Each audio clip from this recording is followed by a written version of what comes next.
Hola, ¿qué tal a todos? ¿Cómo están? Sean bienvenidos a un nuevo video en mi canal. Soy Manu Villaseñor y quizás muchos de ustedes ya están enterados de la noticia de que José Juan Macías, delantero mexicano, rescindió contrato con Santos Laguna apenas a sus 25 años de edad por su alta frecuencia y tendencia a las lesiones. Es un jugador que realmente ha sufrido un calvario durante toda su carrera, se acentuó un poco más cuando se fue al Getafe y que quizás su mejor nivel lo vimos cuando estuvo en León, aquí en el fútbol mexicano.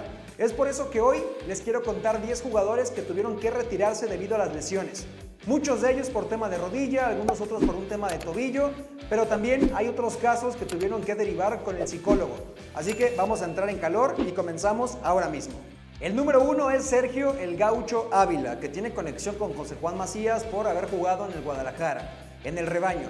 Tuvo una lesión de rodilla y tuvo que retirarse a los 27 años, aunque después de esa lesión sí pudo continuar jugando. Él incluso lo dijo en una entrevista que su retiro no fue tanto por la lesión, aunque ahí baja su rendimiento, su retiro más bien es por vergüenza, porque él decía que ya no rendía para los equipos que le habían contratado, así que tomó esa decisión de colgar los botines, insisto, a los 27 años. El número 2, Rafael Márquez Lugo.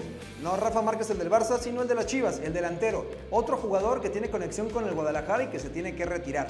Él se tuvo que retirar a los 33 años porque una de sus últimas cirugías de meniscos, tuvo 3 en toda su carrera, no se recuperó a tiempo y tomó la decisión de simplemente colgar los botines y retirarse. El número 3, que no es tanto por una lesión, sino más bien por un accidente automovilístico y también de la ciudad de Guadalajara, aunque del lado contrario del rojinegro, muchos recordarán a César Andrade, quien sufrió una amputación de su pierna y que tuvo un grave accidente automovilístico obligándolo a retirarse a los 21 años de edad cuando estaba en pleno apogeo y ganándose un lugar muy importante en aquel Atlas de la generación dorada.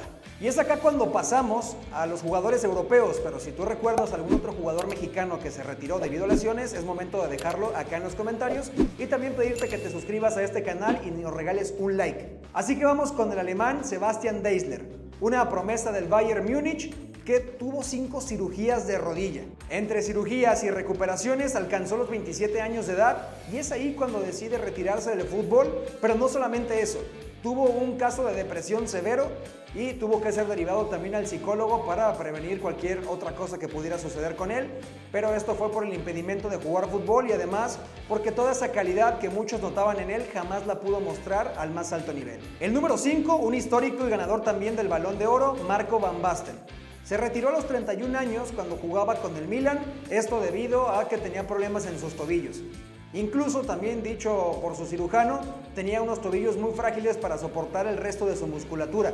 Así que derivado a los dolores y los problemas que esto le estaba causando no solamente en el fútbol, sino en su calidad de vida, decidió retirarse a los 31 años. El número 6, mucho más reciente y además merengue. Hablamos de Eden Hazard, que decidió retirarse a los 32 años. Llegó con muchas expectativas al Real Madrid siendo un fichaje bomba, incluso rompiendo el mercado, pero la realidad es que fue un fiasco en cuanto al rendimiento deportivo se refiere. Pero también es importante decir que en el Chelsea, en un entrenamiento, había tenido una fractura de tibia y peroné y esto a su vez acarreó el problema con el Real Madrid de no poder jugar tan seguido. 2 jugadas muy específicas con entrada sobre el tobillo derivaron en una fisura de esa tibia y peroné que ya se había lesionado. Así que por más que intentó prolongar un buen momento con el Real Madrid, decidió entonces el jugador belga y una gran estrella colgar los botines, pero dejando quizás una deuda muy grande por saldar con el club merengue. El número 7, que tampoco es una lesión como tal, pero sí es una condición médica que lo obligó a retirarse del fútbol, hablamos de Sergio El Kun Agüero. Muchos recordarán que su movimiento al Barcelona causó mucha sorpresa, pero fue aún más sorpresivo el anunciar que se tenía que retirar del fútbol por una arritmia cardíaca. Así que para prevenir un paro cardíaco o un fallo cardíaco, tuvo que retirarse de las canchas y bueno, ahora podemos verlo como presidente de un equipo de la Kings League. El número 8 es quizás una de las lesiones más escandalosas en la historia del fútbol, o al menos cuando se grababa a color.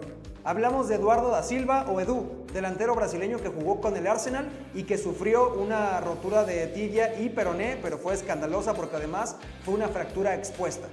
Estuvo al menos un año fuera del fútbol, regresó, no pudo retomar su nivel y tomó rumbo para Ucrania con el Shakhtar. Acá quizás la lesión no lo retiró, pero sí le bajó y le restó muchísimo nivel. De hecho, pudo prolongar su carrera desde el 2008, que es cuando se lesiona, hasta el 2019, para retirarse con el Legia Varsovia de Polonia. El número 9, Versálico. Hablamos de un defensor central que se tuvo que retirar a los 31 años. Tuvo un muy buen paso europeo, pero quizás pocos recuerdan dónde se retiró. Fue en el Olympiacos de Grecia y tenía problemas que aquejaban sus isquiotibiales. Y estos son de las pocas lesiones musculares que han retirado jugadores, así que bueno, el croata decidió colgar los botines. Y el número 10, hablamos de David el Chino Silva. Sí, quizás se retiró ya con una edad avanzada y en la última parte de su carrera, pero se retiró en un momento donde él no pensaba hacerlo. 37 años, había regresado a la Real Sociedad, clasificó a Champions League y una lesión de ligamento cruzado lo terminó por dejar fuera de la siguiente temporada, y es ahí cuando llega la decisión también de retirarse. Y como aquí no hemos acabado aún, el número 11, y este es un bonus, hablamos de Batistuta. Gabriel Batistuta tuvo una carrera longeva, incluso retirándose a los 45 años, pero también viviendo un calvario debido a lesiones, pero más que la lesión, el dolor que provocaba esto en sus tobillos. Incluso en una entrevista dijo que había pedido a su cirujano que le cortara las piernas, porque decía que prefería ya no tener piernas que seguir caminando con ese dolor. También contó que alguna vez tuvo que orinarse en la cama porque sabía el dolor que iba a implicar levantarse para ir al baño. A ese grado llegó Batistuta, pero después de un proceso muy largo de recuperación y una cirugía para mejorar su calidad de vida, Batigol ha mejorado bastante. Y el número 12, y con el que vamos a finalizar, hablamos de Iván Alonso, actual director deportivo del Cruz Azul, que en su paso como futbolista llegó a Toluca. Ahí tuvo un problema cardíaco que acusaba por la altura y desde ese momento se le rescindió el contrato. Todo el mundo pensaba que se iba a retirar, pero oh sorpresa, al pasar de los días y las semanas fue anunciado como nuevo refuerzo de Nacional de Uruguay y ahí continuó su carrera. Así que si conoces algún caso más, lo puedes dejar acá en los comentarios. Creo que hemos llegado al final de este video con los casos más importantes, más mediáticos o incluso muchos de ellos los más graves. Así que nada, soy Manu Villaseñor y nos vemos hasta la próxima.